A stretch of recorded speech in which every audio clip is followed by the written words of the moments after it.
మీ కుటుంబ శాంతి, ఆరోగ్యం, ఆర్థిక అభివృద్ధి కోసం రుద్రాక్ష మహాపూజలో తప్పక పాల్గొనండి. ఇప్పుడే నమోదు చేసుకోండి.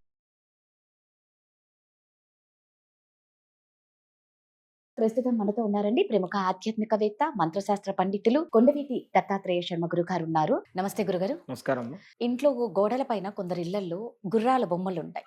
అందులో పరిగెట్టే గుర్రాలు ఉంటాయి. కొన్ని మనం అశ్వమేధాలు అని కూడా అనుకుంటూ ఉంటాం. ఇవి ఇంట్లో ఉండడం మంచిదా? ఒకవేళ ఉండాలి అంటే ఎలాంటి గుర్రాల ఫోటో పెట్టుకోవాలి?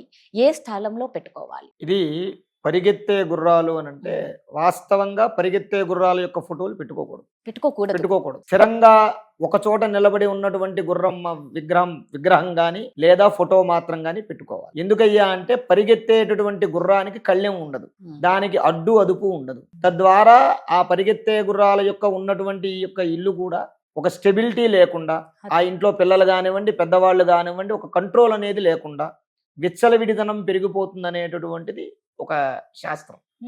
అందువల్ల పరిగెత్తే గుర్రాలు లాంటివి పెట్టుకోకూడదు. చాలా మంది ఆర్ట్లు పెట్టుకుంటారు, పరిగెత్తే గుర్రాలు, తర్వాత గుర్రాన్ని అదిలించేటటువంటి యోధుడు ఉన్నటువంటివి, అవి వాస్తవంగా పెట్టుకోకూడదు. అశ్వమేధాలు అని అంటారు. అశ్వమేధం అంటే అది ఒక యాగం, ఆ యాగానికి సంబంధించింది. అందుకే నేను చెప్పే స్థిరంగా నిలబడి ఉన్న గుర్రం పెట్టుకోవచ్చు. వాస్తవంగా నిలబడి ఉన్న గుర్రం అది గుర్రమే, ఇది గుర్రమే. కానీ ఇది ఎందుకు పెట్టుకోవచ్చు, అది ఎందుకు పెట్టుకోకూడదు అని అంటే అమ్మా, గుర్రం అనేటటువంటిది ఒక మనస్సుకు సూచన. కోతి గాని గుర్రం గాని వీటిని మనస్సుకి సూచిస్తారు. ఈ నిలబడి ఉన్నటువంటి గుర్రం అశ్వనీ దేవతలకి సూచన అన్నమాట. అశ్వనీ దేవతల యొక్క స్వరూపం. ఈ అశ్వనీ దేవతలు అంటే ఎవరు? దేవతల్లో డాక్టర్లు. దేవతలకి ఎవరికై దేవతలు, యక్షులు, గంధర్వులు, వాళ్ళకి ఎవరికైనా సరే ఆరోగ్యం బాగోకపోతే వారికి మందులు ఇచ్చి వాళ్ళకి నయం చేసేటటువంటి దేవతలకి, వాళ్ళందరికీ కూడా డాక్టర్లు అనమాట వాళ్ళు. కాబట్టి అంటే ధన్వంతరి స్వరూపులు వాళ్ళు. కాబట్టి ఇవి అశ్వనీ దేవతల రూపంలో స్థిరంగా ఉన్న గుర్రం. అది కూడా ఒక గుర్రం పెట్టుకోకూడదు, 2 గుర్రాలు పెట్టుకోవాలి. పెట్టుకుంటే అది అశ్వనీ దేవతల యొక్క స్వరూపం అవుతుంది. ప్లస్ ఇంకోటి ఏంటంటే ఆ ఇంట్లో ఉన్నటువంటి ఆ గుర్రం, ఏవైతే 2 గుర్రాలు స్థిరంగా ఉన్న గుర్రాలు ఉన్నాయో వాటిని పిల్లలో పెద్దలో వాటిని తదేకంగా చూడడం వల్ల, ఎప్పుడైనా సరే చూడడం వల్ల ఏమవుతుందయ్యా అంటే వాడి యొక్క మనస్సు నిలకడగా ఉంటుంది తప్ప, ఈ పరిగెత్తే గుర్రాలు ఉన్నట్టు పెడితే ఎప్పుడైనా సరే మన యొక్క మనస్సు సైంటిఫిక్ గా కూడా మనం ఏ చిత్రాన్ని అయితే చూస్తూ ఉంటామో, ఏ పాటనైతే వింటూ ఉంటామో, ఏ దృశ్యాన్ని అయితే చూస్తూ ఉంటామో, మన మనస్సు కూడా దానికి అనుగుణంగా చెలిస్తూ ఉంటుంది. కాబట్టి స్థిరంగా ఉన్నటువంటి గుర్రాన్ని చూసినందువల్ల మన మనస్సు స్థిరమవుతుంది. అంటే మన మనస్సు, మన శరీరము మన కంట్రోల్లో ఉంటాయి. పరిగెత్తే గుర్రాన్ని చూసామనుకోండి, చేసేద్దాం, చెందేద్దాం, అది అన్ని వేళలా మంచిది కాదు. దానివల్ల నష్టాలు వస్తాయి, అనర్థాలకి దారితీస్తుంది. ప్రతి పని కూడా ముందుకెళ్ళిపోయి దూకి చేయకూడదు. ఏ పని చెయ్యాలో ఆ పనే చెయ్యాలి తప్ప అన్ని పనులు చేయకూడదు. ఆ కారణంగా పరిగెత్తే గుర్రాలు ఉన్నటువంటి ఫోటోలు కానివ్వండి, పరిగెత్తే గుర్రాలు ఉన్నటువంటి చిత్రాలు, విగ్రహాలు కానివ్వండి ఇంట్లో పెట్టుకోకూడదు. స్థిరమైనటువంటి గుర్రం కానీ, స్థిరమైనటువంటి గుర్రాలు ఉన్నటువంటి యొక్క ప్రతిమలు కానీ లేదా ఫోటోలు గానీ మాత్రమే ఇంట్లో పెట్టుకోవాలి. ఇప్పుడు మీరు అన్నారు 2 గుర్రాలు మాత్రమే అనేసి. అవునమ్మా. అప్పుడు గుర్రాల సంఖ్య ఎక్కువైనా కూడా అలాంటి ఫోటోస్ పెట్టుకోకూడదు. అంటే గుర్రాల సంఖ్య ఎక్కువగా ఉండి స్థిరంగా ఉన్న గుర్రం పెట్టుకోవచ్చు. మీరు 10 గుర్రాలు ఉన్న ఫోటో పెట్టుకున్నా పరిగెత్తే గుర్రం ఫోటో పెట్టుకోవచ్చు. అంటే దూకుడు ఎక్కువ ఉంటది ఇంట్లో. అంటే కంట్రోల్నెస్ అనేది ఉండదు. ఆ కంట్రోల్ అనేది ఉండదు. ఆ కంట్రోల్ అనేది లేకపోతే అది ఆర్థికంగా కంట్రోల్ అవ్వచ్చు, ఆరోగ్యపరంగా కంట్రోల్ అవ్వచ్చు, వాళ్ళ యొక్క ఆలోచన పరంగా కంట్రోల్ అవ్వచ్చు. ఆ కంట్రోల్ అనేది ఇది శాస్త్ర సంబంధమైన విషయం కాదు. మరి ఏ స్థానంలో పెట్టుకుంటే మంచిదంటే? ఏ స్థానంలో అశ్వనీ దేవతలు అనేటటువంటి వాళ్ళు తూర్పు ముఖంగా గాని లేదా దక్షిణ ముఖంగా గాని పెట్టుకోవాలి. తూర్పు ముఖంగా గాని దక్షిణ ముఖంగా గాని పెట్టుకోవడం వల్ల తూర్పు అభివృద్ధికి సూచన. కాబట్టి ఆ స్థిరమైనటువంటి మనస్సు వల్ల వాళ్ళ ఆలోచన శక్తి పెరిగి వాళ్ళకి వాళ్ళ యొక్క ఆలోచన వల్ల అభివృద్ధి అనేది కలుగుతుంది. దక్షిణం అనేటటువంటిది యమస్థానం అవడం వల్ల దక్షిణంలో ఈ స్థిరమైనటువంటి గుర్రాన్ని కానీ వీటిని పెట్టుకోవడం వల్ల ఏమవుతున్నాయా అంటే, యమస్థానం అంటే అనారోగ్యాలు.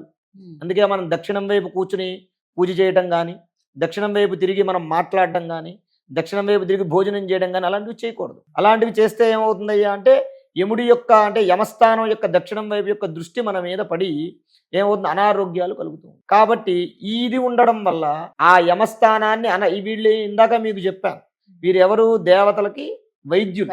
కాబట్టి మనకి వచ్చేటటువంటి ఆ యొక్క అనారోగ్య కారణాలని దక్షిణం వైపు నుంచి వచ్చేటువంటి ప్రభావాన్ని వాళ్ళు ఆపుతారు.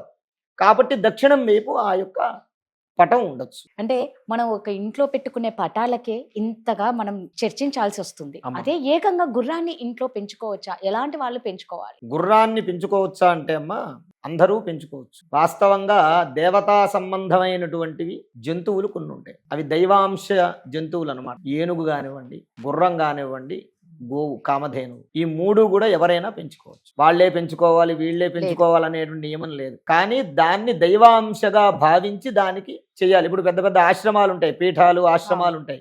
ప్రతి పెద్ద పెద్ద దేవాలయాల్లో ఏనుగులు ఉంటాయి, గుర్రాలు ఉంటాయి, ఆవులు ఉంటాయి. ఎందుకుంటాయి? అది దైవశక్తి కలిగినటువంటివి. వాటిని మనం ఇంట్లో పెట్టుకోవటం వల్ల ఆ దైవశక్తి కూడా మన ఇంట్లో ఉంటుంది పెంచుకోవటం వల్ల. కుక్కల్ని పిల్లుల్ని పెంచుకుంటే ఏమి ఉండదు. కుక్కల్ని పిల్లుల్ని పెంచుకోవటం వల్ల దైవశక్తి అనేది ఉండదు. ఇప్పుడు కుక్కల్ని ఇంట్లో పెంచుకునే వాళ్ళు ఉంటారు. ఆ కుక్కల్ని ఇంట్లో పెంచుకునేటటువంటి వాళ్ళు ఇంట్లో ఆబ్దీకం పెడితే, తద్దినం పెడితే వాళ్ళ తండ్రి గారికి పితృదేవతలు రారు. అయితే ఇది ఖచ్చితంగా కుక్కల గురించి మనం నెక్స్ట్ వీడియో ఖచ్చితంగా చేస్తాము. అయితే మీరు ఇందాక అన్నారు గుర్రం కానీ, కామధేను అంటే ఆవు కానివ్వండి, తర్వాత ఏనుగు. ఈ మూడు మాత్రం దైవానికి దైవశక్తి కలిగినటువంటి ఇవి అన్నమాట. ఎందుకంటే గుర్రం నేను చెప్పాను అశ్వనీ దేవతా స్వరూపం. గుర్రం ఉన్నటువంటి ఇంట్లో అనారోగ్యాలు ఉండవు. అలాగే ఏనుగు లక్ష్మీ స్వరూపం. ఆ ఏనుగుని ఎవరైతే పెంచుతూ ఉంటారో, ఏనుగుని ఎవరైతే సంరక్షిస్తూ ఉంటారో వారికి ఆ జన్మ పర్యంతం, వాడు ఇంకొక 10 జన్మలు ఎత్తినా సరే వాడికి ధనానికి లోటు ఉండదు. 10 జన్మలు ఎత్తినా సరే ఒక ఏనుగుని సంరక్షించడం వల్ల. ఇప్పుడు మనం పుణ్యక్షేత్రాలకు వెళతాం, ఏనుగులు ఉంటాయి, ఒక అరటిపండు పెడతాం. ఆ పండు పెట్టిన తర్వాత మీకు సంవత్సరం పాటు ఆ పండు పెట్టినటువంటి ఫలితం వల్ల ఏనుగుకి మీకు ధనానికి లోటు లేకుండా ఉంటుంది. అంటే ఈ మధ్య కాస్త వాటికి డబ్బులు అలవాటు చేసి పళ్ళు తీసుకోవడం, అంటే వాళ్ళు అట్లా కమర్షియల్గా చేస్తున్నారు. కానీ ఒక ఏనుగుకైనా సరే, అంటే మామూలుగా ఏ జంతువుకైనా సరే మీరు ఒక పండో, ఫలమో లేదా పంచదార ఏదైనా తినే పదార్థం పెడితే, అంటే ఏ జంతువైనా సరే పెడితే మంచి ఫలితం కలుగుతుంది. మనం తెలుసో తెలియకో చేసిన పాపం నివృత్తి అయ్యి మనకి ఆ శుభం కలుగుతుంది, ఫలితాన్ని ఇస్తుంది. ఏనుగు, ఆవు, గుర్రం ఇవన్నీ కూడా దేవాంశతో కూడినటువంటి జంతువులు కాబట్టి వాటికి పెట్టడం వల్ల దైవశక్తి మనకి తోడుగా ఉంటుంది. అలాగే ఆవు, కామధేనువు, ఇంట్లో గోవును పెంచుకున్నవాడు సాక్షాత్తు ఇంద్రుడితో సమానమైనటువంటి వాడు అవుతాడు. ఎందుకంటే కామధేనువు వాటి ఇంట్లో అన్నమాట. ఆ కారణంగా ఈ 3 జంతువుల్ని కూడా పెంచుకోవచ్చు. ఇతర జంతువుల్ని మాత్రం పెంచుకోకూడదు. దైవశక్తి ఎక్కువ ఉంటుంది, దేవుడి అనుగ్రహం కూడా ఎక్కువగా ఉంటుంది. ఉంటుంది. ధన్యవాదాలు. ధన్యవాదాలమ్మా.